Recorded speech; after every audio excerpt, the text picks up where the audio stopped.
Hello and welcome to the Biological Anthropology lecture series. I'm Dr. Richard Jonathan O. Tadurin. Here we explore what it means to be human, biologically, evolutionarily, and behaviorally. Let's begin our journey into the science of humanity. Welcome to Module 7, The First Hominins.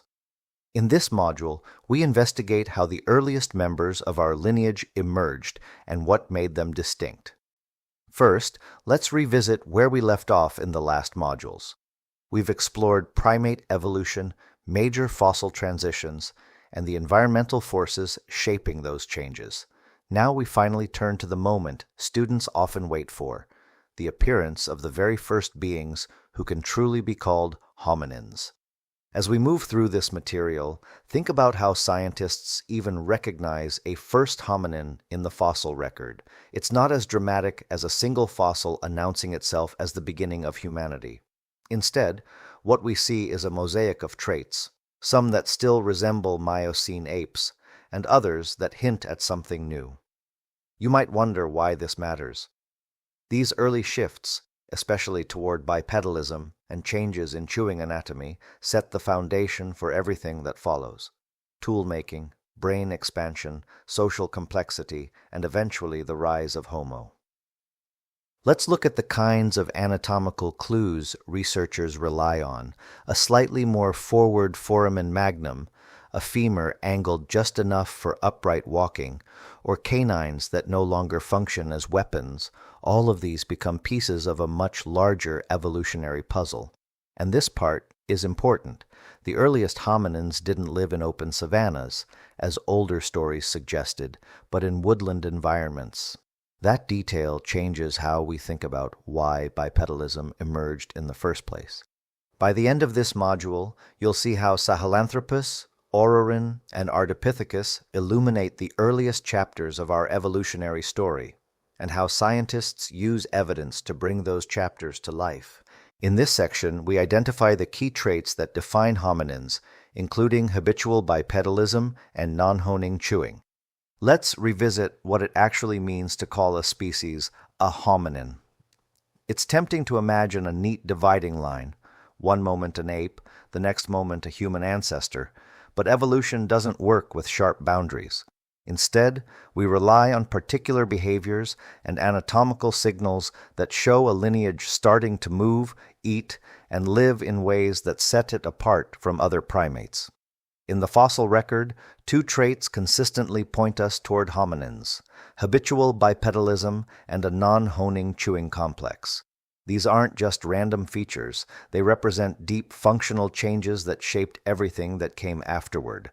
Let's look at bipedalism first. You might wonder why walking on two legs is such a powerful clue. After all, other animals stand or walk upright occasionally.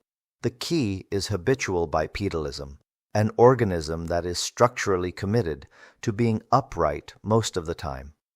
When paleoanthropologists examine a skull and see the foramen magnum positioned more forward, they recognize an animal whose head balanced differently on the spine.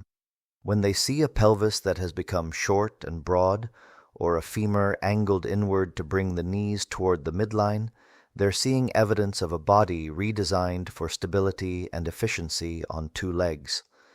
These changes can appear subtle on their own, but together they rewrite how an organism moves through the world. These anatomical features show up in the fossil record before we see large brains or advanced tools. In other words, upright walking is one of the first great commitments of our lineage. Non-honing chewing gives us a second major thread to follow. In many apes, especially males, the canines are large and work with the premolars in a shearing, slicing system. That complex isn't just for eating, it's also tied to social display and competition. Early hominins break away from this pattern. Their canines become smaller and blunter, the diastema disappears, and the premolars shift toward more equal-sized cusps rather than a slicing edge. Think about what that means: a reduced emphasis on canine-based aggression and a chewing system better suited for crushing and grinding a wider range of foods.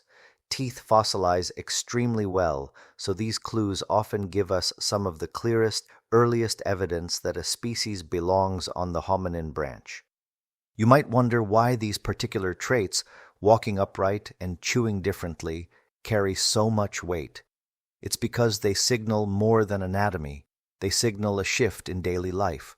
A hominin that moves efficiently on two legs frees its hands for carrying and interacting with the environment.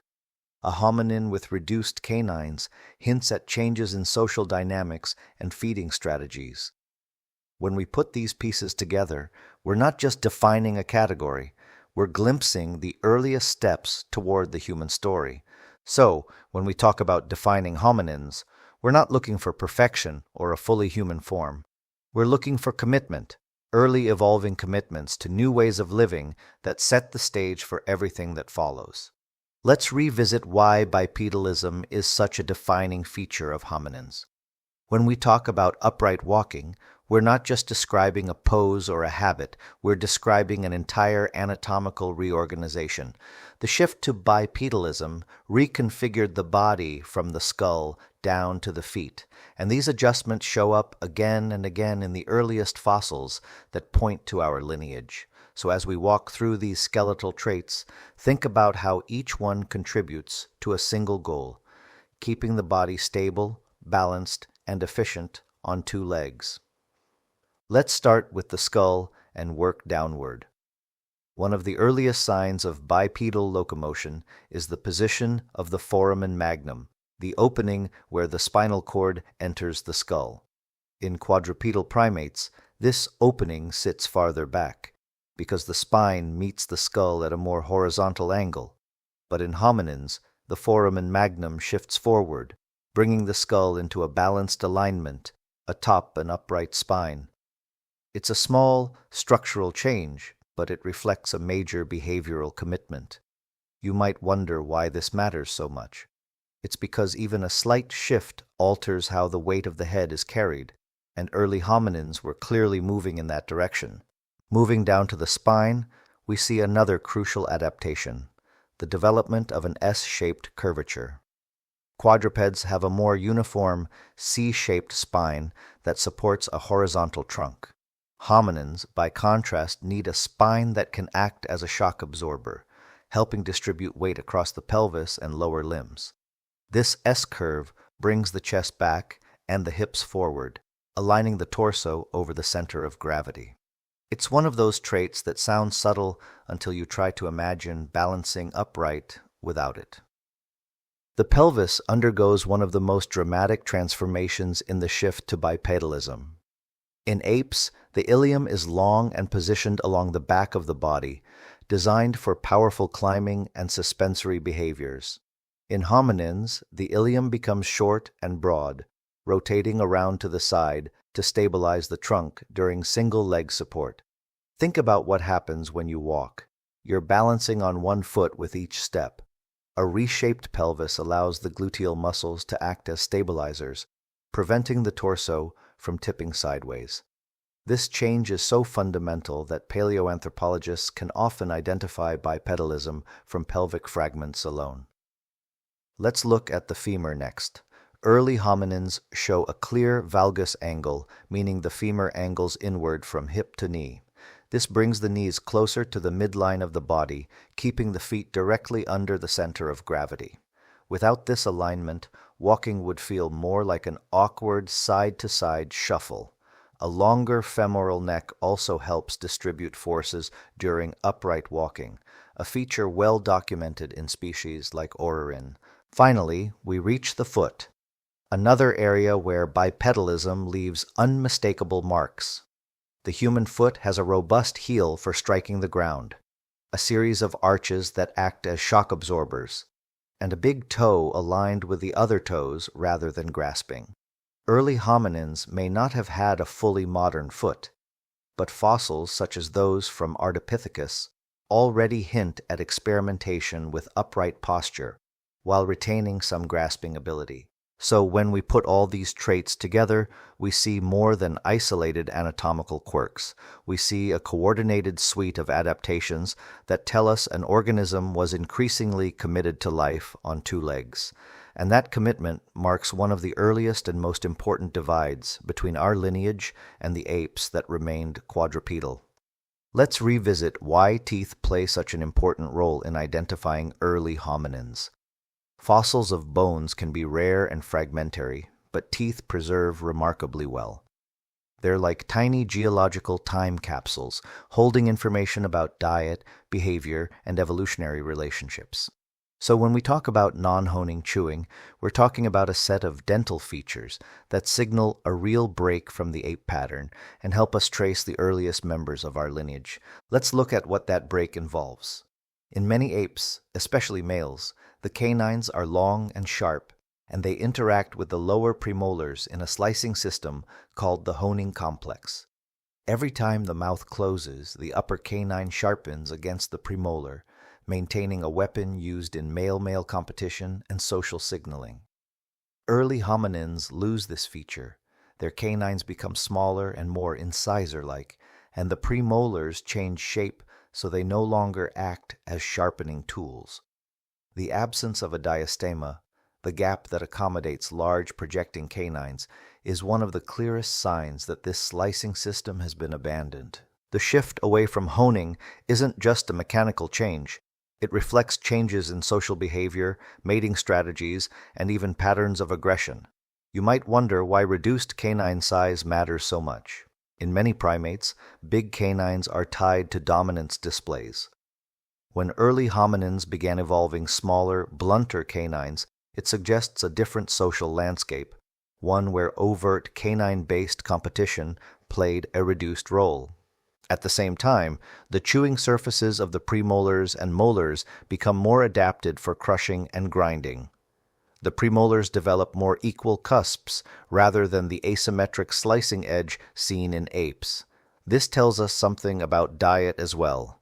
Early hominins were processing food differently, likely relying more on tough or fibrous items that benefited from powerful grinding rather than slicing. So when we see a fossil with small, non-projecting canines, no diastema, and premolars shaped for heavy chewing rather than sharpening, we're looking at an organism whose feeding system and social system has taken a different evolutionary path. And because teeth preserve so well, these clues often provide our earliest and most reliable evidence that we're dealing with a hominin rather than just another Miocene ape. First, let's revisit what we set out to do in this section. Our goal was to understand how paleoanthropologists recognize the earliest members of our lineage, and why certain anatomical traits carry so much weight in that identification. As we've seen, bipedalism and non-honing chewing aren't random features. They're behavioral commitments written into the skeleton and teeth, giving us tangible evidence of creatures beginning to live in ways no other primates did. Think about how these clues work together. A forward-placed foramen magnum, a pelvis redesigned for balance, a femur angled for efficient gait, each points to habitual upright walking.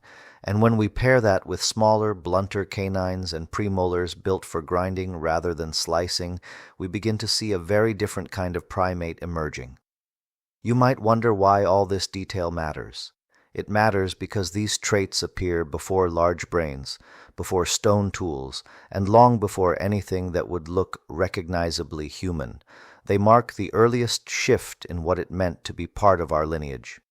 Now, this part is important. Early hominins didn't adopt these traits all at once. They were mosaics, part ape, part something new.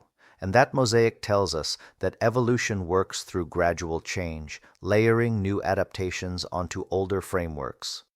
By studying these early signatures of upright walking and changing diets, we gain a clearer sense of where the hominin story begins. As we move into the next section, keep these foundational traits in mind. They're the lens through which we interpret why hominins emerged in the first place. Thank you for joining this lecture. I'm Dr. Richard Jonathan O. Tadurin. I hope this session deepened your understanding of biological anthropology. Keep exploring what it means to be human. See you soon.